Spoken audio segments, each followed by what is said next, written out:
This is my heritage. My family fought to save their farm under this flag. Who was working that farm? My family was. Who was working the farm? They were poor. Do you know how much a slave cost back then? Oh, I wish I was in the land of cotton. No times there are not forgotten. Look away! Remember this? And yes, by the way, they are trying to take away our history and our heritage. You see that. When using the word heritage, just keep it flying. Keep it flying? And why do you want to keep it flying? Why would anybody want to erase our heritage? Well, some people would say that flag symbolizes racism, it symbolizes slavery, and they might have some valid points there. That's their opinion, they're welcome to their opinion if they want it. Are you pro-slavery or against slavery? I have no comment, but thank you for the interview. I'll give you one more chance. Pro or anti-slavery? No comment. I'll give you one more opportunity to say if you're pro or anti-slavery. No comment. this is the context. The Confederate flag means something beyond, perhaps completely apart from, racism or its racist history. It can mean something as broad and simple, but as profound as the concept of home. Still shocking they let this pro-fascist anchor on ESPN to give off the vibes of neutrality. Earlier, number 88, Dale Earnhardt Jr., stated he supports NASCAR's stand. It's offensive to an entire race. It really does nothing for anybody to be there flying. It belongs in history books, and that's about it. Think about it. Even NASCAR legend Dale Earnhardt Jr. said this of the Confederacy. The Reconciliation Monument. It has been returned to Arlington National Cemetery following its removal in 2023. This is a Confederate monument. Many suggest it was designed and put in place to symbolize the reconciliation after the Civil War. It was taken away, as I mentioned, several years ago. Why was it important for you to bring that back to Arlington National Cemetery? Because we recognize our history. We don't erase it, Will. We don't follow the woke lemmings off the cliff that want to tear down statues. We look at and learn from our history, all aspects of it. And so Arlington deserves to have, and we're grateful to the state of Virginia for partnering with us. It wasn't easy. We fought to make it happen. And the Reconciliation Monument will return to Arlington where it belongs to recognize the service of Americans of all chapters. So we're not tearing stuff down. We're done with that. We're putting statues back. We're putting paintings back. We're recognizing our history. We're restoring the names of bases as we've done across the country because we're proud of our history. As difficult as it may have been in some chapters, we're going to teach it, we're going to live it, and we're going to fight for it. And yet, insane stuff. But allegations of controversial aspects of his faith called out by protesters. Members of the security.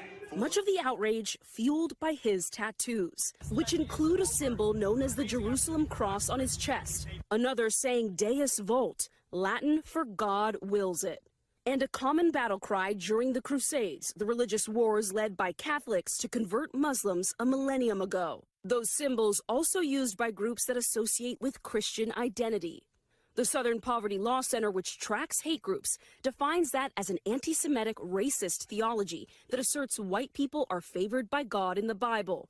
That includes Christian nationalist and pro-Confederate groups, among those in full force during the January 6th Capitol attack. We spoke about those symbols with Matthew Taylor, a scholar on this topic and recent author of The Violent Take It by Force, the Christian movement that is threatening our democracy. In both of these symbols, there's an invocation or at least a reference to the Crusades. Now, the Jerusalem cross, that gets used all over the place.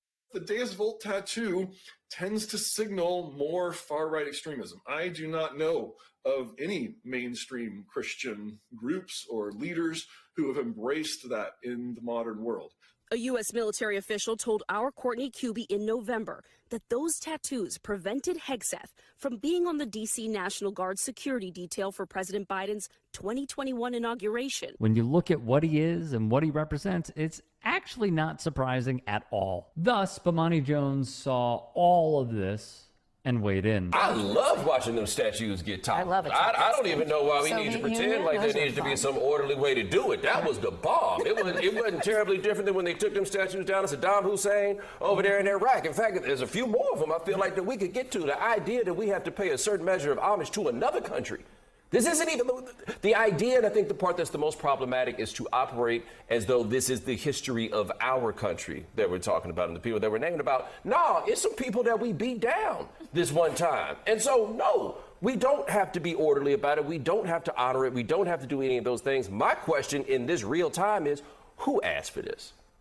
Who are the people that were just clamoring for putting back up Confederate statues? Who wanted to change the name back to Fort Bragg? Who really cares that much outside of Stephen Miller? And I haven't seen any evidence that those people really exist to the point where you felt like you needed to do that. But I would say this, that the purpose of the presentation of history by a government within a society is not the purpose of educating. It is not the purpose of creating a broad picture. It is to present an agreed upon set of facts that we could talk about that, if nothing else, provides a measure of pride that people have in the place that they are in, right? And it leads to a lot of controversial questions about how much it is that you should present. However, the idea that these are things that should present national pride. It's not simply an idea if we're doing this for a set of people. Right. To have these things in the places that you have them is to imply that this is something broader that this nation should be proud of, should be proud of losers.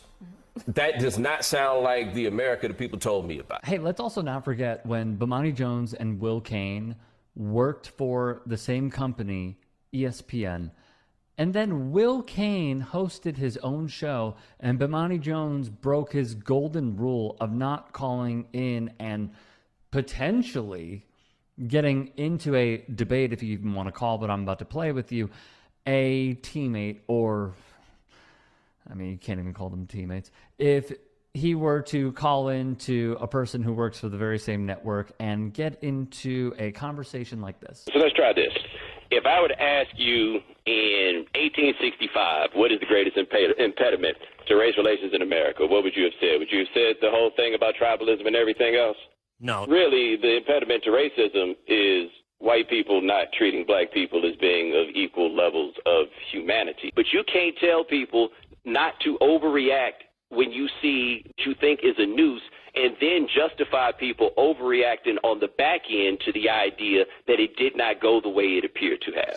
You delegitimize what is actually going on in so many people's lives, what we see everywhere, and what we saw before the race. So, like, if we got a real problem with something, NASCAR allowing that flag to be what it was for so long is a much bigger problem than them mishandling this. I don't get the feeling that you was charged up about that. I am not the one undercutting the idea of people's ability to accept that racism takes place or individual instances. False claims like this undercut that. Let me tell you what empowers those people. Racism is what empowers those people. If this had been real and then the next one is fake, they still gonna jump on the fake one and ignore the real one. And you had fans who were deciding, no, this is our space to do this, and they ride around the track before the race and they fly the banner overhead. And we should applaud NASCAR for the fact that they, for the first time ever, are standing up to those people. Instead, you're gonna say that NASCAR failed by investigating what they believe to be a noose in the garage of the black driver? Come on, man.